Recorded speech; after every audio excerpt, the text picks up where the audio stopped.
నాకు మొత్తం 1,20,00,000 ఇవ్వాలి. 2023లో జరిగింది. ఆంధ్రా బ్యాంక్ కాలనీ 2013లో ఉన్నప్పుడు పరిచయం. 2013, 15 వరకు 15,00,000 ఇచ్చాను. ఎకరా భూమి వెంచర్ వేసి అమ్మకం చేసి డబ్బులిచ్చాను. నేను హాస్పిటల్ నుంచి డిశ్చార్జ్ అయ్యి వచ్చాను. ఇప్పుడు ఆడియో విడుదల చేసిన లక్ష్మి నా ఆఫీస్కి వచ్చి ఎన్నోసార్లు బెదిరించారు. అతడికి డబ్బులిచ్చినా నా డబ్బులు నాకు ఇప్పించండి. పవన్ కళ్యాణ్ను కల్పించే సాయం చేయండి. కిరణ్ రాయల్ అసలు నైజం మొత్తం వివరిస్తా. నాకు న్యాయం చేయండి. కిరణ్ రాయల్ నుంచి నాకు 1,20,00,000 నగదు ఇప్పించండి. కిరణ్ రాయల్కి ఉన్న గొడవ ఏంటి, కారణం ఏంటి, వివరాలు చెప్పండి. ఒక వీడియో పంపించడం జరిగింది. దాని కింద కిరణ్ ఒక వీడియో పెట్టాడు. ఫస్ట్ నేను దాని గురించి చెప్పాలనుకుంటున్నాను. ఒక 1 year బ్యాక్స్, ఇది 2023లో జరిగింది. నేను హాస్పిటల్లో ఈరోజు ఎలా ఉన్నానో అలానే ఉన్నాగా అతని మీద ఎక్కడ ఇష్యూ అవుతుందో అని చెప్పి అక్కడికి వచ్చి మా చిన్నబ్బాయిని బెదిరించి కాళ్ళు పట్టుకొని నా పొలిటికల్ లైఫ్ ఇది స్పాయిల్ అవుతుంది, నాకు ఇన్ని సంవత్సరాలు నా గోల్ స్పాయిల్ అవుతుంది, ఇప్పుడు మీరు ఇలా చేశారంటే అని చెప్పి ఒప్పించి నాకు అప్పుడు ఇమీడియట్గా 5 lakhs ఇస్తానని చెప్పి మొత్తం 30 lakhsకి ఇస్తానని చెప్పి ఒప్పందం చేశాడు సార్. దానికి నేను 1% కూడా ఒప్పుకోలేదు. ఎందుకంటే నేను ఇచ్చిన డబ్బులు 1,20,00,000. అది కాకుండా నా నగలు 25 సవర్లు సార్ మొత్తం. దీనికి నేను ఒప్పుకోలేదు. ఆ రోజు కూడా నా పిల్లలు వద్దమ్మా, ఇప్పటికి పోయిన పరువు చాలు, వద్దు, ఇక్కడికి ఆపేసే అన్నారు. కానీ ఆ తర్వాత కూడా అతను మమ్మల్ని బెదిరించడం కానివ్వండి, ఇవి ఏవీ తగ్గించలేదు. ఈవెన్ నా బిడ్డకి బాగాలేకుండా హాస్పిటల్లో ఉండి సర్జరీ అని కాల్ చేసినప్పుడు కూడా అతను ఎన్ని మాటలు అన్నాడంటే, ఆ వెంకటేశ్వర స్వామి ఉన్నాడు, నువ్వు చేసిన దానికి నీకు తగిన శిక్ష వేశాడు, ఇంతకింతకి నీ బిడ్డలు నువ్వు నాశనం అయిపోతావు అన్నాడు. ప్రతి ఒక్కటి ఇలానే అతను మాట్లాడడం, అతని వ్యవహారం. నాకు అతను ఎలా తెలుసు అంటే, మా అమ్మ వాళ్ళ ఇల్లు ఆంధ్రా బ్యాంక్ కాలనీలో ఉండింది సార్. దాని పక్కన అతను వచ్చి జాయిన్ అయ్యాడు ఇల్లు కట్టుకొని. నాకు అప్పటి నుంచి తెలుసు అతను. 2013 నుంచి తెలుసు. 2013 to 2016 మార్చి వరకు అతనికి నేను ఇచ్చిన డబ్బులు 25 లక్షలు. ఈ 25 లక్షలు నేను ఇచ్చాను అని చెప్పి మా ఆయనకి తెలుసు, మా అత్తమామలకు తెలుసు, అందరికీ తెలిసి గొడవలు అయ్యాయి, చాలా ఇష్యూస్ అయ్యాయి. అయినా అతను ఇస్తానని చెప్పి ఇవ్వకుండా చేసేశాడు. ఆ తర్వాత మా ఆయన ఎప్పుడైతే చనిపోయారో ఆ తర్వాత నేను పిల్లలు తిరుపతికి షిఫ్ట్ అవ్వాల్సి వచ్చింది. ఆ తర్వాత అతను మళ్ళీ కాంటాక్ట్లోకి వచ్చి ఈ అవసరం ఉంది, ఆ అవసరం ఉంది అని చెప్పి అతను అన్నాడు, ఆమెకు అంత డబ్బులు ఎక్కడి నుంచి వచ్చాయి అని. దానికి ప్రతి ఒక్కదానికి నా దగ్గర ప్రూఫ్ ఉంది సార్. ఎందుకంటే 1 ఎకరా భూమిని నేను వెంచర్ వేపించి సేల్ చేయించాను.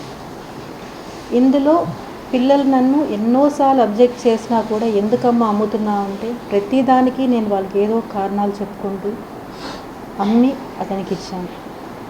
అతను మీరు అన్నట్టు ఇంతకుముందు నా వీడియో ఒకటి అతను రివీల్ చేశాడు. అది నాకు నేనే ఇచ్చిన వీడియో కాదు సార్. దాన్ని కూడా బెదిరించి ఇప్పించిన వీడియో అది. దానికి సాక్ష్యాలు కూడా నా దగ్గర ఉన్నాయి. అతను ఏ విధంగా అయితే నన్ను బెదిరించాడు, థ్రెటన్ చేశాడు అనేది ప్రతి ఒక్క సాక్ష్యం నా దగ్గర ఉంది. మీకు ఇప్పుడు జనసేన సార్, నేను ఒకటి చెప్పాలనుకుంటున్నాను. రాజకీయ పార్టీలు దేనికి నాకు ఎటువంటి సంబంధం లేదు, నాకు అందరూ ఒకటే. కానీ అతని అండ నేను జనసేన లీడర్ని, నేను ఏం చేసినా చెల్లుతుంది అనే ఒక అహంకారం అతనిలో ఉంది. నేను ఈ విషయం మీ అందరూ కలిసి నాకు పర్మిషన్ ఇప్పించి పవన్ కళ్యాణ్ గారికి పంపించగలిగితే నా దగ్గర ఉండే సాక్ష్యాలన్నీ కూడా నేను ఆయనకి చూపించి నాకు న్యాయం జరిగేలాగా నేను పోరాడతాను. ఈరోజు జరిగిన విషయం, నేను హాస్పిటల్ నుంచి ఇంటికి వచ్చిన వెంటనే మీడియాకి అది వైరల్ అయిన తర్వాత ఫోన్ చేసి మా చిన్నబ్బాయికి ఎలా బెదిరిస్తున్నాడంటే, రా నిన్ను చంపేస్తాను నేను, ఎక్కడున్నా మీరు అని చెప్పి బెదిరిస్తున్నాడు. అసలు ఈ సొసైటీ అంతా కూడా సార్ నాకు ఎలా అనిపిస్తుందంటే, నేను మోసపోయాను సార్. నేను మోసపోయాను ఒకరిని నమ్మి. అలాంటి సిచ్యువేషన్ నుండి నా లైఫ్ నేను బతుక్కుంటున్నా కూడా అతను ఏదో ఒక విషయంలో నన్ను ఇబ్బంది పెడుతూనే ఉన్నాడు సార్. ఇంకా ఒక చిన్న ఎగ్జాంపుల్, ఉదాహరణ అతని మాటలు వినిపించాలంటే నేను తప్పకుండా వినిపిస్తాను సార్. అతని మాటలు ఇది వినడానికి నా పిల్లలకి నేను ఇంతవరకు దీన్ని వినిపించలేదు సార్. ఎందుకంటే ఒక తల్లిని ఇంకొక అతను మాట్లాడితే ఏ పిల్లలు భరించలేరు. ఈరోజు అవసరం కాబట్టి నేను వినిపించాల్సి వస్తుంది సార్.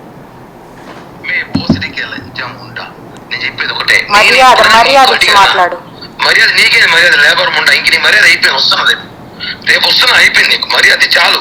చాలా రెస్పెక్ట్ ఇచ్చి నేను చాలా వరకు కూల్గా కామ్గా ఇన్ని రోజు కామ్గా ఉన్నా. నువ్వు ఏదో అన్నావు కదా నీ వల్ల నువ్వు చెయ్యి, నేనేదో చూపిస్తా. వస్తున్నా రేపే వస్తున్నా. ఏం చేస్తావా? ఏం చేస్తానా వచ్చి మాట్లాడతా. నువ్వేదో చేస్తానా వచ్చి ఎక్కడికి పోతావో పో. నా ఇంటికా ఏమనుకుంటున్నావు నువ్వే నీ మరిది అనుకున్నావా? బృందావల తమ్ముడు జఫానా కొడుకు అనుకున్నాను ఏమైనా? నీ కొడుకులు పెద్దోళ్ళైతే మడిచి నీ గుత్తలో పెట్టుకో. నా దగ్గర కాదు, కోసి వాత పెడతా, మటర్ కేసు పెట్టుకు జైలు పోతా, 40 రోజులు పెళ్లి తీసుకుని బయటకు వస్తా. నీ అమ్మ బుక్ చాలా చూస్తాను ఇట్లాంటివి. ఇది ఒక చిన్న ఉదాహరణ మాత్రమే సార్, చిన్న ఉదాహరణ మాత్రమే. అతను నా ఆఫీస్కి వచ్చి నన్ను ఎలా బెదిరించాడు అంటే, ఇది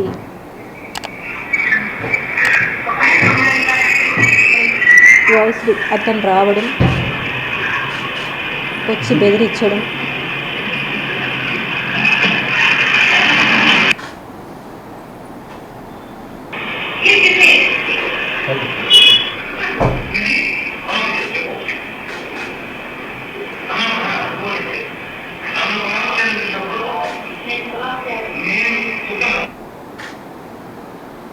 ఇలా ఒకటి కాదు సార్. ఇన్ని చేసినా కానీ నేను ఇన్ని ఇయర్స్ నేను కామ్గానే ఉన్నాను సార్. నేను ఈరోజు నా సిచ్యువేషన్ ఏమంటే, అతనికి నేను డబ్బులు ఇచ్చి నా పిల్లల భవిష్యత్తు నేను ఏమీ చేయలేకపోతున్నాను వాళ్ళకి. నేను నా డబ్బులు నాకు కావాలని పోరాటం చేస్తుంటే అతను బెదిరిస్తున్నాడు.